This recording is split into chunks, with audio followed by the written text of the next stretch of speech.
बहुत सी सिद्धियां हैं। जब कोई भगवत मार्ग में चलता है ना, ये जरूरी नहीं कि आप अष्टांग योग से चलें तभी आपको सिद्धियां मिलेंगी। आप भजन मार्ग में चल रहे, भक्ति मार्ग में चल रहे, यदि आपके अंदर इन सिद्धियों की प्राप्ति की चाह हो तो बहुत जल्दी सिद्धियां मिल जाएं। यदि कोई अपराध न बनने पावे, शास्त्र विपरीत आचरण न होने पावे, रजोगुण तमोगुण का नाश करते हुए जब सतोगुण बढ़ता है हृदय में, तो सिद्धियां अपने आप प्रकाशित होने लगती हैं। बहुत साधारण बात है सिद्धि प्राप्त करना, बहुत साधारण बात। लोगों को लगता है कि छोटे मोटे चमत्कार बहुत कठिन है, या बहुत प्रारंभिक दशा में सब सिद्धियां आने लगती हैं। लेकिन जिसका लक्ष्य हो जाता है ब्रह्मबोध या भगवत प्रेम, उसके हृदय में सिद्धियां फटकने भी नहीं पाती। गुरु कृपा की कवच में सुरक्षित आगे बढ़ता चला जाता है। पर यदि तुम्हें लगता है कि संसार का सम्मान, संसार का लोक, संसार का भोग, तो प्रभु का भजन करके देखो, ये सब तुम्हारे चरणों में लुटेंगे। शास्त्रों में वर्णन आया है कि जो पूर्ण एकाग्रता से सात्विक आहार विहार करते हुए नाम जप करता है, उसके अंदर सिद्धियां प्रकाशित होने लगती हैं। महामहिमामयी अणिमा, महिमा, लघिमा, प्राप्ति और प्रकाम्य, ईशिता, वशिता, ख्याति, ये 8 सिद्धियां सदैव प्रभु के चरणों के समीप करबद्ध खड़ी रहती है। वो भक्त की सेवा में आने लगती है। अनूर्मी, ये सिद्धि जिसके हृदय में प्रकट होती है, उसे ना तो कभी भूख परास्त कर सकती है, ना प्यास परास्त कर सकती है, ना शोक, ना मोह, ना जरा, ना मृत्यु, इन पर वो विजय प्राप्त कर लेता है। जो प्रभु के चरणारविंद का आश्रय लेके भजन करता है पर कामना है, तो उसके अंदर ये अनूर्मी नाम की सिद्धि प्रकट होती है। देखो कैसी महिमामयी है। चाहे जितने दिन भोजन न मिले, वो कभी भूख से व्याकुल नहीं हो सकता। 70 दिन तक बालक ओम प्रकाश जी ने ना अन्न ग्रहण किया, ना कोई फल फूला, लेकिन आप प्रसन्न मुद्रा में भगवत स्मरण परायण रहे। और कितने से भक्तों के चरित्र आते हैं। भूख की व्याकुलता स्पर्श नहीं कर सकती उसके हृदय में, प्यास की व्याकुलता स्पर्श नहीं कर सकती, ना तो कोई शोक उसे छू सकता है, ना मोह छू सकता है, ना बुढ़ापा और ना मृत्यु, ये उसको दुख नहीं पहुंचा सकते हैं। देखो, वो मोक्ष नहीं चाहता है, प्रेम नहीं चाहता है, लेकिन भजन में लग गया, लोक हानि की चिंता का त्याग करके। देखो कैसी सिद्धियां, अष्ट वो सिद्धियां जो सदैव भगवान के समीप ही रहती है। भगवान अंश मात्र से उस उपासक को दे देते हैं।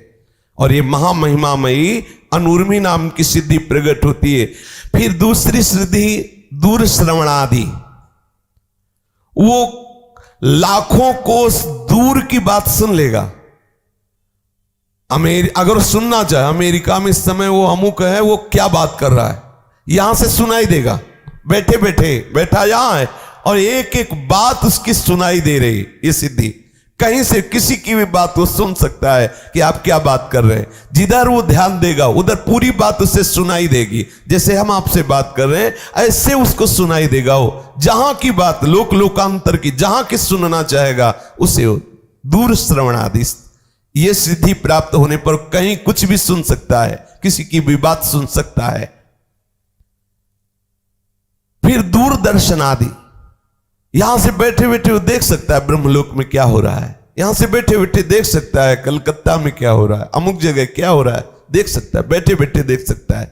देखो भजन का बल देखो, प्रभु का आश्रय लेकर नाम जप का प्रभाव देखो। बैठे बैठे उसकी दृष्टि इतनी सूक्ष्म हो गई, वो जहां चाहे वहां की बात देख सकता है। मनोजव सिद्धि, वो मनोजव सिद्धि को प्राप्त हुआ उपासक जिस शरीर में चाहे उसमें प्रवेश पा सकता। जिस शरीर में उसके हृदय में भावना हुई कि मैं उस शरीर में, तो उसी के मन में प्रवेश कर गया। जिस शरीर में चाहे उस शरीर में, जैसे भगवान शंकराचार्य एक राजा के शरीर में प्रवेश होकर काफी दिन तक राज भोगों का अनुभव किया, उत्तर उत्तर देने के लिए कि क्या होता है ये किसी के भी मन में। एक प्रसंग आता है योग वासिष्ठ में, श्री जनक जी के हृदय में एक योगिनी प्रवेश की, बहुत भजन परायण थी।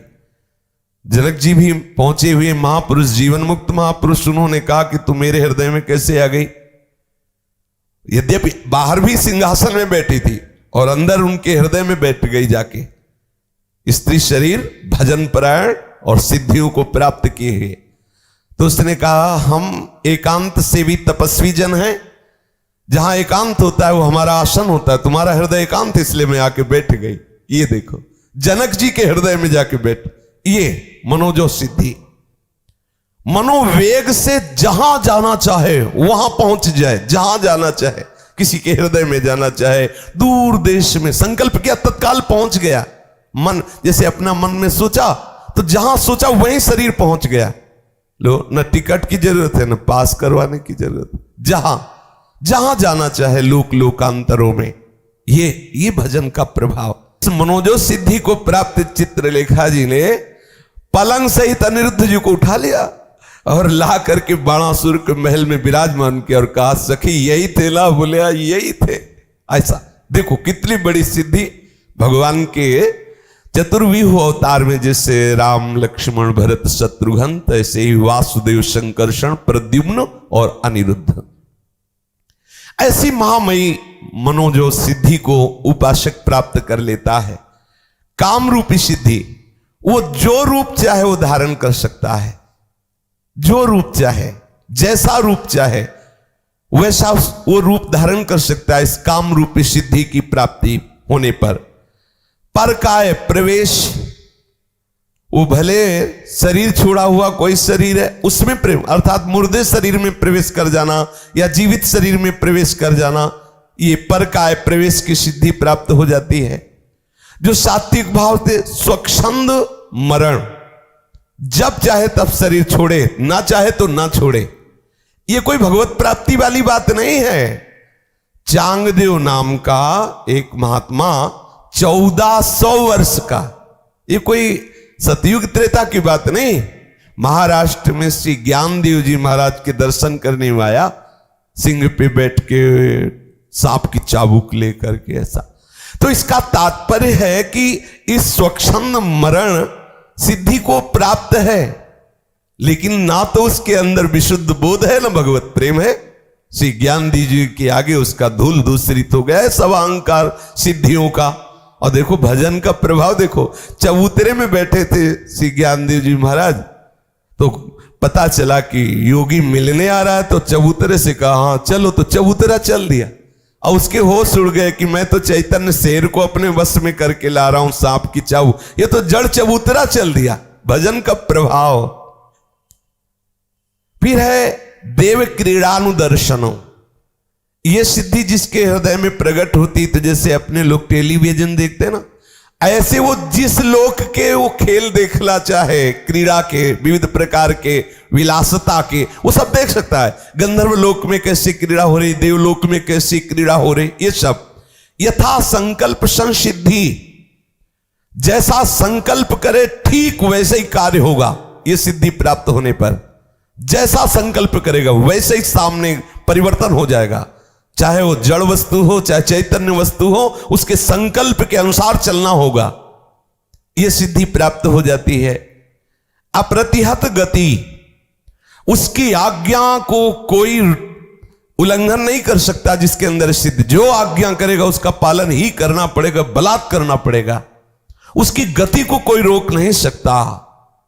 यह सिद्धि जिसके हृदय में अप्रतिहत गति प्रकट होती है। त्रिकालज्ञता, भूत में क्या हुआ, भविष्य में क्या होगा, वर्तमान में क्या हो, सब उसे पता हो जाता है इस सिद्धि के प्राप्त होने पर। अद्वंदता, शीत उष्ण सुख दुख मृदु कठिन, ये मान अपमान सभी वश में हो जाते हैं, कोई भी द्वंद्व से परा। लेकिन ये बोध संपन्न महापुरुष नहीं हुआ, ये भगवत प्रेमी नहीं हुआ। पराचित्ताद्यभिज्ञता, दूसरे के मन में क्या चल रहा है ये बात जान जाना, ये सिद्धि। पराचित्ताद्यभिज्ञता, दूसरे के मन की बात जान लेना, तुम मन में क्या सोच रहे हो, आज तुमने स्वप्न क्या देखा, आज तुम क्या सोच के चले हो, विविध प्रकार के मन की बातें जान लेना। प्रतिष्ठम्भ हो, अग्नि की ज्वाला से ऐसे निकल जाना, जैसे अपने लोग ऐसे टहलते हैं, ऐसे वो अग्नि की ज्वाला में टहलेगा, उसका रोम भी नहीं झुलसेगा। वो वायु के साथ उड़ सकता है, वो जल में ऐसे थल की तरह चल सकता है। भारी से भारी शस्त्र प्रहार होने पर उसकी त्वचा में खरोच भी नहीं होगा। भयंकर से भयंकर मारण विष पीने पर भी विष का कोई प्रभाव उसके ऊपर नहीं होगा। चाहे जितना सूर्य का ताप हो, उसके शरीर में गर्मी नहीं पैदा कर सकता। ये सिद्धियां अपराजय, कोई भी मंत्र से, तंत्र से, बल से उसको पराजित नहीं कर सकता। अपराजय, सब पर वो विजय प्राप्त करने की सामर्थ्य रखता है। इसलिए अगर आपको ऐसा कुछ चमत्कार भी प्राप्त करना है तो प्रभु को भजो। वो बड़े लीलामय हैं, बड़े सामर्थ्यशाली, बड़े कृपामय। लोक हानि की चिंता ना करो। जिस मार्ग के आश्रित आप हुए हो, इसमें सब सामर्थ्य विराजमान है। जो चाहोगे, जितना चाहोगे, तृप्त हो जाओगे। ऐसे तृप्त हो जाओगे कि कुछ चाहोगे ही नहीं। चल के तो देखो।